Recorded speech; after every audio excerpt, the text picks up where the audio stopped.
अस्सलाम वालेकुम दोस्तों, पिछली वीडियो में हमने कलमी शोरा को कैमोनार किया था। तो इस वीडियो में हमने इसको ऑयल करना है कि इसका किस तरीके से रोगन बनाना है।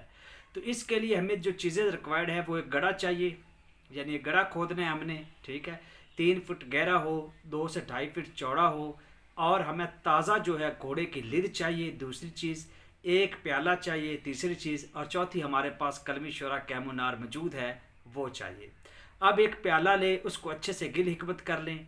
उसमें ये कलमी शुरा बंद करके रख के प्याले को बंद कर दे। और वो जो गड़ा आपने खोदा है उसमें ताज़ा लिद डालकर ऊपर आप प्याला रख दे और बाकी लिद ऊपर डाल दे। लिद कम से कम 20 किलो होनी चाहिए। ठीक है, ये 10 दिन बाद आपने दोबारा क्या करना है, इस लिद को निकाल कर ताज़ा लिद डालकर इसी तरह प्याले को रखना है। और जल्दी से रखना है कि प्याले को हवा ना लगे। फिर 10 दिन बाद दोबारा यही जल्दी से आपने जो लिद निकाल लेनी है और दोबारा आधी लिद नई ताज़ी जो है वो नीचे डालकर ऊपर प्याला और बाकी लिद ऊपर डाल देनी है।